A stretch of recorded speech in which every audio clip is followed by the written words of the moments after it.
Hello and welcome to Bending Perspective, and different takes on Avatar the Last Airbender. My name is Emily. I'm Abigail. I'm Daniel. I'm Adrian. And our fifth co-host, Maddie, will probably be very present in this episode. Okay, so this past week we watched The Deserter, The Northern Air Temple, and The Waterbending Master. Mm-hmm. And energy's high, folks, because Abigail came home early so we can watch the finale tonight. So we got that season finale energy coursing through us. We're pumped. Okay, so who wants to do The Deserter? Daniel. Not it. Okay, Daniel, I think. Alright, so we open The Deserter with the gang coming upon a Fire Nation town that is celebrating a festival. And of course, Aang and Katara want to join in and see everything. And in the midst of it, Aang ends up revealing himself as the Avatar and ends up getting chased, but he's rescued by a Fire Nation soldier who deserted from the army and leads him to his mentor and master, Zhang Zhang, the legendary deserter, former general of the Fire Nation. And Aang is very excited about this because he wants to learn firebending from Zhang Zhang. Initially, Zhang Zhang refuses to teach him, but eventually, with some help from Avatar Roku, Aang convinces him. And he doesn't take to the lessons very well, and ends up accidentally burning Katara with his impatience. This entire time, Admiral Zhao is tracking them, and he comes upon Zhang Zhang and the trio. And it's revealed that Zhang Zhang was Admiral Zhang's master. And we get this neat little fight sequence where Aang uses what he's learned about firebending to defeat Admiral Zhang. Zhao. Why do I keep saying Zhang? I don't know. Well, that pretty much sums it up. After that, the trio managed to escape on Appa. And Aang also ends up vowing that he will never try firebending again. Oh, an important thing, Katara actually was able to heal her own burns through waterbending. Yeah. Alright, so y'all ready to talk about it? Yeah. Alright, thoughts? When Avatar Roku came, that was very unexpected, and I guess it was okay timing, but I did not. That was probably the last thing I ever expected to happen. It seemed very out of place for me. I really liked it. Well, you love Avatar cool. Roku. I think it was cool, and I think it made this. I don't know. It was weird though. I mean, I've mentioned it a lot out of the podcast, but it was very Moses in the burning bush, like very much who made man's mouth, but instead it was Avatar Roku saying, "I have learned this 1,000 times, and I will learn it 1,000 times more, and you will teach me." Yeah. But he doesn't teach him. He does. Yeah, John teaches Barley. If they had more time, though. Yeah. So and if Aang was a little bit more patient with it. Yeah. So this episode, we all realized it if we thought about it, but this is the first time they're like, you realize Aang needs to learn firebending. Mm-hmm. Like, how's that gonna happen? Yeah, that struck me during this episode for the first time. I guess because we were so focused on getting to the water tribe. Yeah. But then when this happened, I was like, oh my gosh, Aang has to learn firebending. Who is he going to learn that from? He's not going to, he can't just walk up into the Fire Nation and say, hey, I'm here, teach me. Yeah. Which is kind of what he does in the water episode, which we'll talk about in a bit. And they did. Well, that's not necessarily going to happen with firebending because the Fire Nation is at war and nobody in the Fire Nation wants to help the Avatar. Yeah. So, unless he can get back together with Zhang Zhang later, maybe we see him again later, maybe that would be, or maybe, I don't know, maybe Uncle Iroh's going to teach him. Oh, maybe. I don't know. Okay, also, Katara healing is a big deal. Mm-hmm. Yes. Yeah. So, do y'all like that as a subspecialty of water? How do y'all feel about that? It's interesting, especially with what we learn about water later on, about its other subspecialty. I think it makes sense because the body is composed mostly of water, so it seems like a waterbender would be able to have some kind of connection to manipulate things in the body. It makes a little bit of sense. Yeah. Okay, so what about? I don't even know. Well, I thought the emotional side of bending was really prevalent in this episode, and with the realization that Zhao has no control over his firebending, which I think we've seen a little bit of that from him before, because, we had that angry reaction after losing the duel to Zuko, but it was nice to see Aang play against that, to make use of that, and that's how he won. battle basically with Zhao because he got Zhao so angry that Zhao was throwing fireballs indiscriminately and set his own ships on fire. Yeah. And that was how they were able to get away. So that was cool. I like the fact that it seems to be a theme, firebenders. I don't know if it's just a... Well, they talked about it when the fire. What is his name? The guy teaching him fire. Jean-Jean. When Jean-Jean was talking to him about, Jean-Jean. Oh, I thought you were telling me to stop. No. When Jean-Jean was talking about the different, oh my gosh, Elements? the different elements, and talking about like what they required, it was really. I like that part. And he said that he's like it breathes on its own. Fire is alive, unlike Yeah. the other elements, he says. Mm-hmm. It's different. Which is true. A rock cannot move without a bender. But fire can. Fire can spread. And yeah, it does make a little sense. But we've seen that. We've seen that there is a tendency of, you know,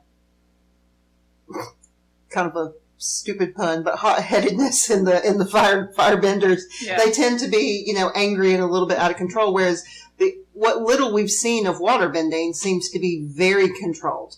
The actions that they, you know, the way that they move and the different types of movements that they have to make the waterbending work. Just, it's a different style. It's a completely different style between the two. Yeah.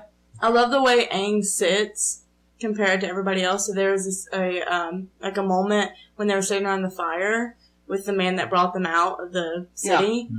And everybody was sitting like, you know, relaxed or whatever, and he's still sitting like he's meditating with the monks. Mm-hmm. Like he's so sit up proper and whatever, and even when he was getting mad at Jean-Jean, he was still like that. So you could see like the emphasis that the air nomads put on that. You can also see Aang's reaction to the like Karate Kid stuff that Jean-Jean was getting him to do was amidst of him being a kid, which is very consistent throughout the show, but also you kind of see the glimpse of like the panic of I don't have time, right? I have to learn stuff, and obviously airbending came really easy to him. Well, yeah, so he wasn't used to like having to put work in and not being able to do. See, but I think Aang was very disciplined. I mean, I think he's. I mean, obviously... I mean, you saw his teacher. They were literally throwing cakes. I know, but you can't tell me that he didn't meditate for hours. I'm sure. I don't think I think Abigail has a point there in the fact that Aang has had water and air come very, very easily to him. I mean, fire came easily to him. Yeah, but he was told to wait on it. He wasn't even given... That's not the same. I'm just saying, I think that's the symptom of him freaking out about learning all the elements. And him just being dumb. Well, and I don't think he's ever been told to wait before. I mean, but meditating is like that. Well, he's been told to sit down and do nothing for like hours at a time. I don't think it is. I think Aang's very disciplined. You did bring up a point in that Aang was really dumb this episode. Yeah. He was. Him getting on stage in his little jig. Yeah. Stupid. Right. Oh, point I meant to bring up when we were watching it. So this is the first time we've seen a firebender that wasn't in the military. The guy that was doing the stage show was firebending, and he's not a soldier. Yeah, that's true. I thought that was really interesting because it just made me realize, oh, well, this is kind of... I guess I was thinking, when y'all told me in the beginning of the first podcast that, you know, only a few of Zuko sailors were firebenders, right? Mm-hmm. So then... I guess I don't have a good sense of how many people in each population can bend. Because once I realized that, I kind of guess I got the impression that if you could firebend, you were automatically drafted into the military. But I guess that's not true. Yeah. I haven't really seen much of the Fire Nation. Yeah. This is like one of the first glimpses into the civilian Fire Nation. Mm-hmm. But it definitely exists, right? Yeah. Like, civilian Fire Nation exists. They're not all in the military. But yeah, it was a cute town. Yeah. And did you even mention Kuzan again? Isn't this where he visited? No. No, he didn't mention it. Yeah, this is a colony in the Earth Kingdom. Oh, okay. Yeah. That wouldn't be a Fire Nation town 100 years ago. Gotcha. Alright, cool. Any other thoughts on, Sokka was super protective of Katara. Yes. And that makes you remember that the only reason he's here is to trust Katara. I mean, I know him and Aang are friends, but... The OG reason he came was to... Yeah, he was mad. He was angry. Yes. Yeah. So that was funny. What do you think, Maddie? Okay. Yeah. Good point. Okay, so any other thoughts on The Deserter? Really like this episode. It was Yeah, good. it's fun. It was good. I know Daniel loved it because anytime he sees Avatar Roku, he's happy. You had that burning bush, baby. Yeah. You talking about that Moses Avatar. I also really like Zhang as well. Yes. Zhang is a really good character to me. I didn't Why? like the guy that got them out of the city. He got on my nerves. That deserter? Yeah. Mm-hmm. He annoyed me. But yeah, I really like Zhang. I don't know, He has big hair. he's like the epitome of the good thing about the Fire Nation. Very Yeah. well disciplined, but he still has honor. Like actual honor. Not, yeah. Not what the fire. The kind that Zuko has. Okay. No. Next is the Northern Air Temple, and I'll just do that one. So the trio is in the woods, and they hear this guy telling Airbender stories, and Aang gets, thanks him for the story, and he's like, "Oh, we heard Aang was like, you must have had oh my gosh." Yeah. So they were in the middle of the woods. Some old man is telling Airbender stories. And it turns out that they saw these airbenders like last week, not 100 years ago. So Aang gets excited. They go to the Northern Air Temple. It's not airbenders. It's like a machinist and his son and a group of people, like basically a little town in the Northern Air Temple. And they have these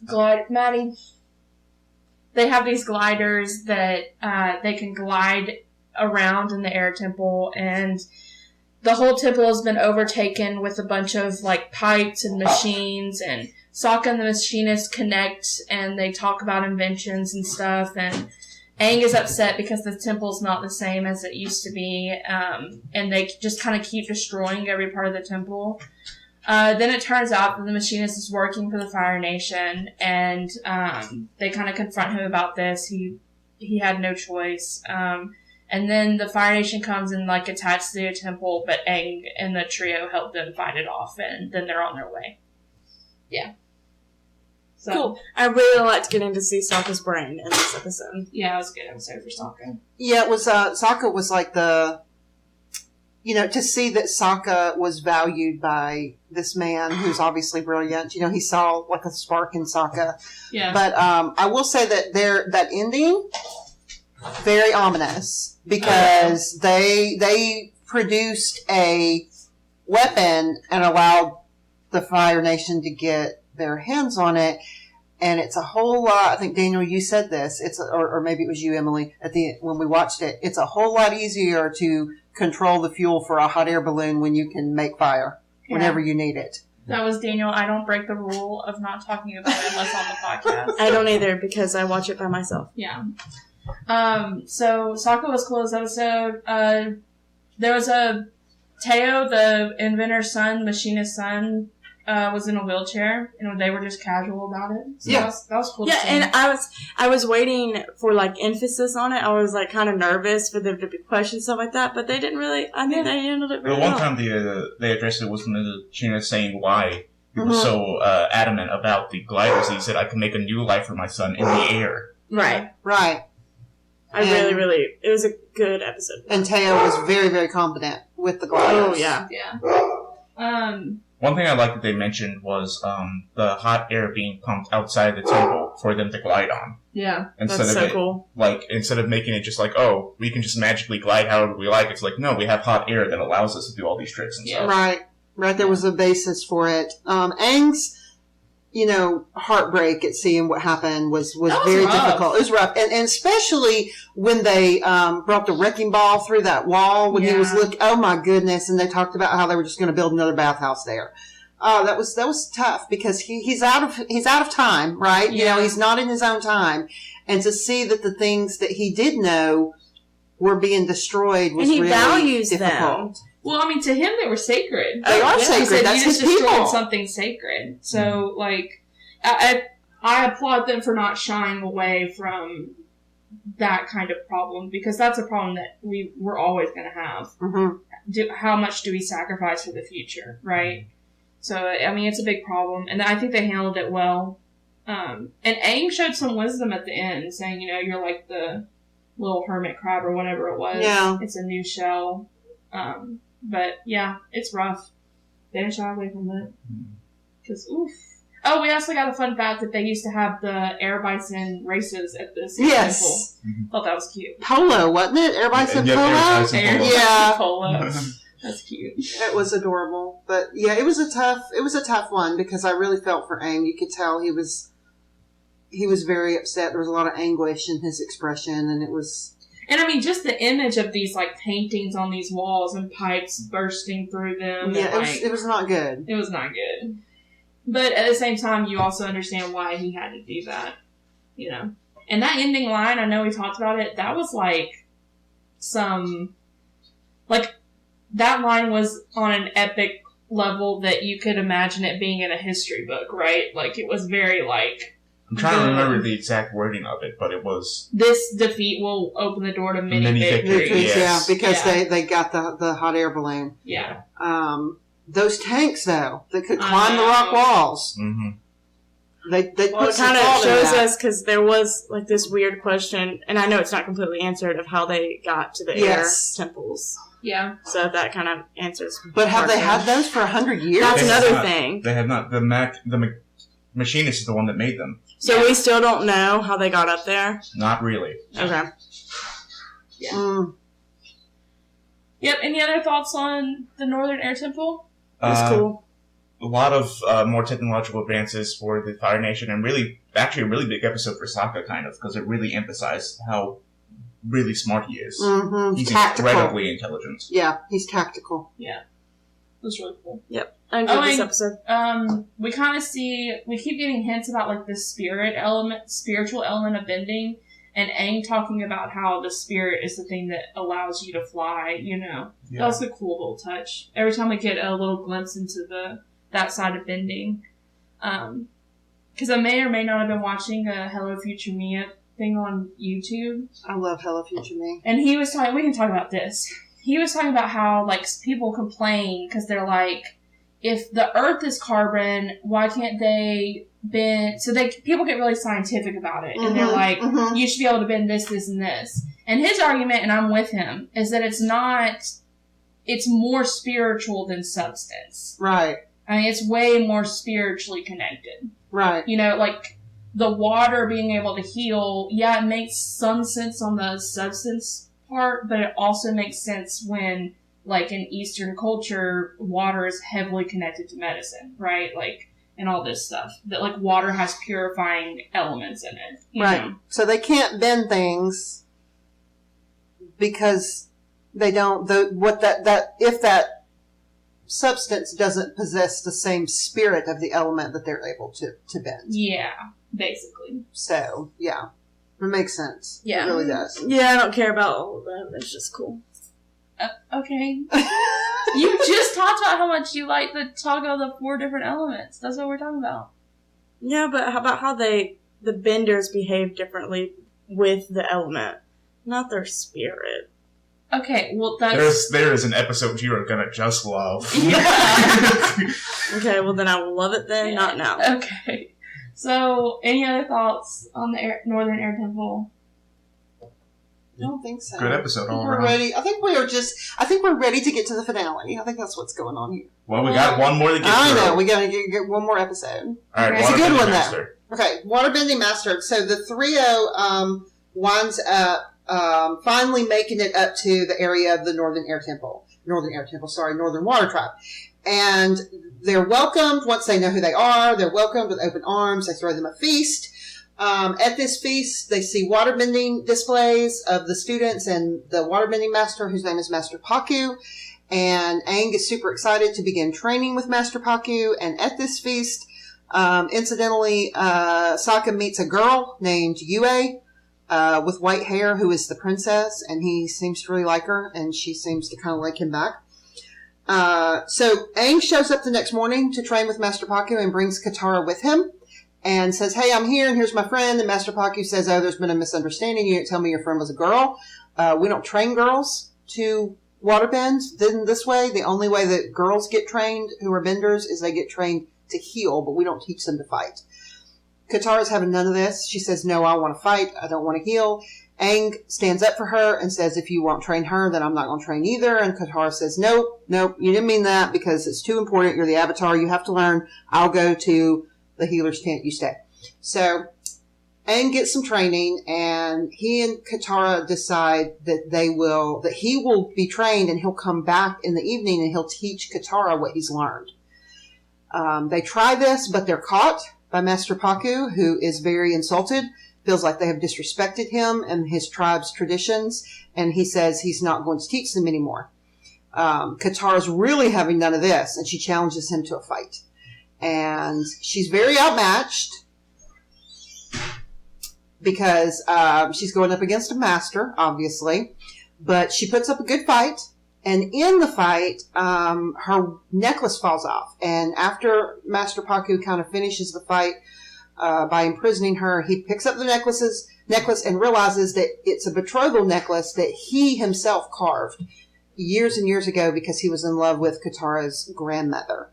And then he realizes the connection between the two, and he winds up training both of them. The subplots are Sokka and Yue, who kind of do a will they, won't they thing, where they kind of go on dates, but then they kind of don't. And finally they end with them kissing. And then she's saying, no, I can't see you anymore, because it turns out I'm engaged. And then the other subplot is Zuko and Uncle Iroh, where Admiral Zhao has hired our good friends, the pirates from the Waterbending Scroll, to destroy Zuko's ship. Before he does that, though, he lets them know that he's taking their crew. Not their boat, but their crew. All of their sailors. He's taking all of them and going north to chase down the Avatar. So, Zuko, of course, tries to fight against this, and there's a neat little moment where Zhao sees the two broadswords above Zuko's bed, and, he knows. Yeah. He knows. There's no question. He knows, although Zuko denies it, and Iroh helps cover it up. So Iroh goes to have, tea or dinner with Admiral Zhao, because Admiral Zhao's trying to convince Uncle Iroh to come with him, and while he's off the boat, the pirates blow up the ship. Zuko is able to survive this. I don't know how, but I'm sure you will explain it to me, but he does. But then we cut to Uncle Iroh being, all upset and telling Zhao, yes, I know it was pirates who did this. Of course, we know that Zhao hired him. And Iroh says, I'll accept your offer and I'll go with you to the Northern Water Tribe. And then the final little closing scene, we have a soldier or sailor on Zhao's ship, and he removes his helmet and mask, and we see that it's Zuko. And Uncle Iroh says, yeah, no nephew of mine is going to, go undercover without me there to back him up. So we know that those two are still working together. And that's where we left it, ready for the finale. It was such a good episode. It really was. It was fun. It was a good one. Yeah. It was had me if it was, in conversations where you're going back and forth from head to head, that's what I felt like during the entire episode. So Zuko survived the fire blast of the ship because they showed you how he did it in a split second. He made a ball of fire around him. Around himself. So really Aang-esque. Very much so, because, Aang's made bubbles. We've seen him do that. So, yeah, I'll have to rewatch it and kind of catch that. I guess it was too fast for me to catch it. Yeah. But he did not survive it unscathed, because you can see underneath that mask he is beat up. He's beat up bad. He beat up. He beat up. Yeah. Also, explain why they didn't take his boat. They didn't take his ship because it's Zuko's. The crew is the Fire Nation's. The ship is Zuko's. But, obviously, even though it's a small ship, they knew that Zuko couldn't operate it by himself. So he's just, they're just basically taking him out of it. Yeah. Also, Zhao wants Iroh's help because he's a great general. Mm-hmm. We see a war meeting in this one, right? Where the Fire Nation Navy, led by Admiral Zhao, was talking about invading the Northern Water Tribe. Well, we see all the ships at the end. That's the last shot. It pans out. We see all of these ships. I'm pretty sure we see one where one captain is well, let's just go in there and take it. And Admiral Zhao is we can't do that. They're a powerful nation. Yeah. You can't underestimate them. Also, it makes sense that they figured out that he'd be going to the Northern Water Tribe. It does. Yeah, but they know he needs training. So, well, they obviously know because they caught him, training with Zhang Zhang. They know that he needs to learn the other elements. So, great. Although it was limited to just a subplot, great little Zuko and Iroh moment. I didn't believe for a second that Iroh was serious about, I'm going to go help you. But it was nice to see that turn. And the whole, I believe this whole blue spirit thing's gonna come back to haunt Zuko a little bit. Yeah. That was pretty clear. Also, finally, do you think Iroh knows? well, he was quick to go with the ruse when Zuko said they were just decorative. I mean, he was there, but that's again, Iroh's always going to back him up. Yeah. I don't know. I don't know if a part of me wants Iroh not to know yet. I think Iroh knows Zuko well enough to know that Zuko's pretty proficient with those swords. Oh, yeah, I believe that, and I agree with that, but I don't think he knows that he snuck out and helped Aang. But he saw him when he came back, remember? He walked right past Uncle Iroh on his way back. Well, okay, then let me phrase it like this. I definitely don't think the two of them have had a conversation about it where they're both open, like, this is happening, I do this. Probably not. But right. I think he probably knows more than... Well, then, yeah, I guess I do agree with that then. Alright, so what are y'all's first thoughts of the Northern Water Tribe? They're sexist as hell. Sexist. I was gonna go more architecture. The Northern Water Tribe is beautiful. It is beautiful. Lots of ice. I love the waterways or roads. It's like a Venice. Yes. It's like a Venice, which is really cool. Venice. Yeah, it's awesome. And there's little... Like, I don't know if it's just because of where they were during that fight between Master Pakku and Katara, but there's like ice fishing holes everywhere. Yeah, so you can pull water around. Yeah. So you can always get to water very quickly, which is really cool. That is cool. And you also notice a lot of totems around. Like, and during that fight, they were fighting this large boat just filled with totems. Like these really beautifully carved ones. It's really nice looking. Yeah. So Master Pakku, he seems cool until he's not. And then he seems kind of cool again. No, look, I enjoyed this episode very much. I'm like Abigail. It was like on the edge of your seat because the pacing was just masterfully done. It was. So the way that they kept the pace up, the way that they moved back and forth between main plots and subplots. I mean, they balanced 3 plot lines in one 28-minute episode. Yeah. Pretty impressive. Actually, they're like 22 minutes and like 38 seconds. 22-minute episode, 3 plot lines. I walk on the treadmill to them. So, very well done, but I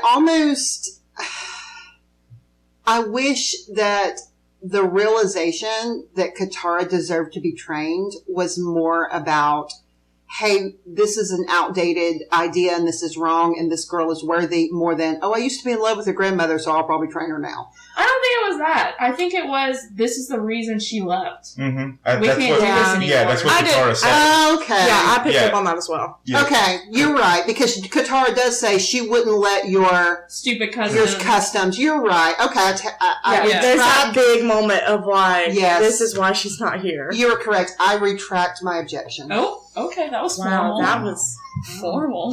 Mark the date and time. Also powerful.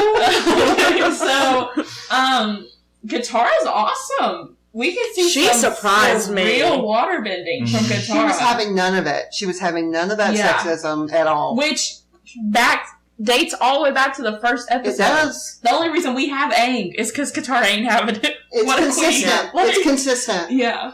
But also, it was, I'm having none of the sexism, but wait a minute. It's too important that Aang get trained. I will bury my pride and go to the healing lesson. And she learned something at the healing lesson. We didn't mention that, but that's where she met the woman who was the friend of her grandmother. Yeah. And that's where she heard the backstory. Mm-hmm. So that was still important that she did that. She learned something from it because she was humble. She didn't just stalk off and be angry. She went to try to get something out of it by going to the lesson. So it was worthwhile. Also, correct me if I'm wrong, but I think that's the first time that we see Katara fight with her feeling personally attacked. Yes. Yeah. Like, she is so angry, and not angry in the sense, or not even like a fight or flight moment of like, I've got to protect Aang and me and Sokka or whatever. It was like, I am mad. Yeah. So I'm going to fight you. I love the, when Aang, in the beginning of the episode, Katara tells Pakku she didn't mean that, and at the end of the episode, Aang says, she didn't mean that. That, like, flip-flop. And both times they meant, so. They totally, she meant it. Yeah. Pretty sure she meant that. I like never mind. Okay, good. Yeah. So one thing we haven't mentioned so far is the Sokka Yue subplot. Yeah, I'm a little exasperated, but I get it. Yeah. I'm just exasperated by UA at this point. Mm-hmm. Well, I mean, girl, the first thing out of your mouth is, nice to meet you, I'm engaged, right? I mean, maybe not the first thing, but still, Yeah, she should have let that be known early on, because it was obvious from the moment he introduced himself that he was interested in her. She should have shut that down, and she didn't. But also, she doesn't, it doesn't seem like she wants to be engaged. I agree.